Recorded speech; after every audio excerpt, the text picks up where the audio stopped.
Muitos chegam até mim dizendo: Nicolas, quais são os seus projetos para o Brasil? Aqui no Congresso, em apenas 2 anos, já apresentamos 30, mas eu vou te dar a resposta para essa pergunta. Sempre quando perguntarem, pode responder. O projeto do Nicolas para o Brasil é que, através da política, a gente consiga transformar o caráter da política. Porque não há projeto de lei capaz de mudar o caráter de uma nação. Não há projeto de lei capaz de mudar que um homem corrupto se torne um homem correto. Não há projeto de lei capaz para transformar um juiz tirânico em um juiz imparcial. Não há projeto de lei capaz de fazer com que pessoas sejam morais, sendo que elas são a vida inteira mau caráter. Por que eu digo isso? Porque nós estamos vendo agora no nosso país, e mesmo você sendo de direita, esquerda, centro, para trás, para frente, não me importa, mas se você tem um mínimo de honestidade intelectual, você vai perceber que José Dirceu, a pessoa que idealizou o maior esquema de corrupção do mundo, está solto, livre, inclusive um chute pode até concorrer a algo aqui nesse Congresso Nacional. Rachadores confessos estão aqui impunes, líderes de facção criminosa estão meramente soltos e livres pelo STF. E por que eu estou dizendo isso? Porque enquanto nós estamos aqui, enquanto eu vejo a minha filha, enquanto eu saio para poder me alimentar, poder trabalhar, ainda há pessoas que estão sofrendo por conta de uma perseguição judicial.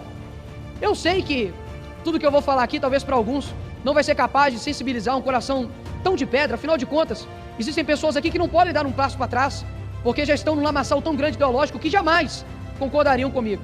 Mas eu já ouvi aqui nessas sessões, por exemplo, pessoas vangloriando, por exemplo, Marighella, ou até mesmo Che Guevara, ou Stalin, ou qualquer outra figura que seja da história, com uma falácia de luta por direitos humanos, ou luta por pessoas que estão em situação de vulnerabilidade. Existem pessoas hoje, repito, existem pessoas hoje que estão na cadeia injustamente, com penas desproporcionais, que nem mesmo corruptos nessa nação pegaram, e que nenhum deles usam tornozeleira eletrônica, estão sendo privados de ter contato com suas famílias, de seus filhos, porque eles estavam usando verde e amarelo. Eu sei que a esquerda de fato tem como Bolsonaro um símbolo de ódio, um símbolo que eles detestam, e que vão fazer de tudo para poder massacrá-lo, assim como o ministro Alexandre de Moraes faz, através dessas pessoas que estão basicamente sendo ali um revanchismo jurídico.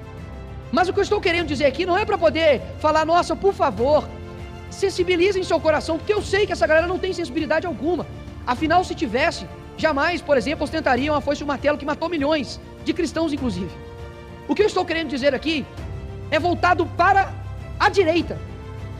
É para voltar para nós que fomos eleitos aqui nessa casa, para que a gente, honre os votos que nós tivemos. Quando você pega, por exemplo, a presidência, aqui a eleição da presidência dessa casa, que já coloco como uma imoralidade gigantesca colocar, em jogo vida das pessoas, anistia do dia 8, mas enfim, é uma imoralidade gigantesca já fazer isso. Agora, não tenho nada contra os candidatos, inclusive já conversei, vários respeitosos. O que eu quero dizer é que as pessoas na rua direita, elas não chegam até nós e falam assim: vai lá, conquiste uma vaga no tal lugar, vai lá, conquiste uma cadeira no lugar tal. Não, o que eu escuto é: estou orando por você, não desista. Nós estamos perdendo uma essência que vai fazer com que as pessoas também percam a sua essência, porque nós somos um reflexo do que as pessoas sentem. Alguns querem argumentar: mas Bolsonaro estava aqui sozinho e por isso ele era truculento. Mas ele, da forma truculenta e sozinho, chegou à presidência da República. Hoje nós basicamente estamos vivendo pela caridade dos nossos inimigos. Não é essa algo que eu acredito. E eu falo isso aqui porque eu acredito que você também, deputado de direita, também não acredita nisso. Você tem uma essência dentro de você, ainda dentro de você, de falar: caramba, como deveria ser, ir pra cima sempre. Como deveria ser realmente lutar e não arredar o pé. Porque uma coisa tem que bater palma para alguns, por exemplo, do PT. Faça sol, faça chuva, eles estão aqui defendendo e sendo coerentes com aquilo que eles concordam. E mesmo que passe os anos e percam, eu acredito que a vida nem tudo é sobre resultados. Eu acredito que a sua disposição em mostrar por aquilo que você está defendendo diz muito sobre você. Dificilmente o grito de uma criança no estádio vai fazer com que o time vença. Mas quando o jogador vê aquele torcedor, mesmo que pequeno, mesmo que uma criança, lutando, se erguendo por algo que é correto, aquilo dali muda tudo. Porque eu acredito que todos nós fomos chamados para um tempo. Eu não tenho dúvidas que eu fui chamado para esse tempo. E não é uma exclusividade minha, é de todos nós. Afinal de contas, a gente poderia ter nascido em qualquer época dessa humanidade.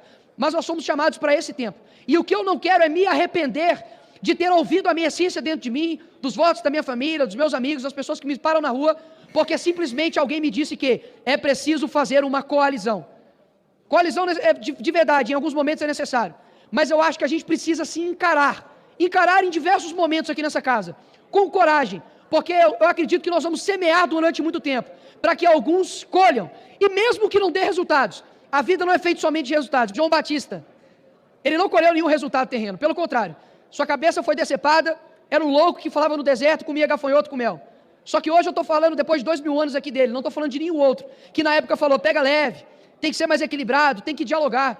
Eu estou fazendo aqui praticamente quase que um clamor, que a direita volte à sua essência combativa, porque as pessoas estão desanimadas, cansadas e querem uma resposta. Eu não sei até quanto tempo eu vou ficar aqui nessa terra, mas pode ter certeza que jamais poderão me acusar de que ele não cumpriu e não perseguiu aquilo que ele acreditava até a morte. Se vis pacem para belo, se queres paz, prepare-te para a guerra. Essa é a minha ideia para esse Brasil. Obrigado, presidente. Pois bem, meus amigos, o deputado Nicolas fez aí um apelo forte, fez um forte desabafo aí, expôs a sua indignação para com o sistema, principalmente sistema esse composto pelos togados do STF. E aqui, gente, a gente não pode deixar de partilhar a sua mensagem, por isso eu peço para que você compartilhe também para o máximo de pessoas esse conteúdo. Realmente estamos a assistir um cenário em que pessoas estão a ser condenadas a anos de prisão por atos ocorridos naquele dia 8 de janeiro, mas ao mesmo tempo vemos também, gente, aí ministros a anularem condenações de corruptos que saquearam a nossa nação. É uma verdadeira hipocrisia, uma hipocrisia, gente, inaceitável. Inclusive, fica até aquela questão, gente, como é que podemos aceitar que aqueles que estavam revoltados com o sistema, né, e buscavam por transparência, sejam tratados como criminosos, enquanto os verdadeiros ladrões da nossa pátria andam livres, como se nada tivesse acontecido. É uma hipocrisia tremenda, gente, um duplo padrão que não podemos ignorar. E essas decisões não só afetam as vidas das pessoas envolvidas, mas também minam a confiança da população nas instituições. Estamos a falar de um sistema que deveria ser justo e imparcial, mas todos sabem que os mesmos estão aí a servir de interesses pessoais e políticos. Portanto, meus amigos, vamos continuar aí a levantar a nossa voz contra essas injustiças. Não podemos de forma nenhuma permitir que o medo e a opressão prevaleçam. Por isso, a gente pede aqui para que você compartilhe o máximo esse conteúdo. Se você gostou aí das palavras do deputado Nicolas, seremos gratos com o seu like. Se você não participa ainda do canal A Opinião é a Sua, você está convidado a se inscrever aqui no canal. Um abraço a todos e aguardo vocês aí no próximo conteúdo. Até lá!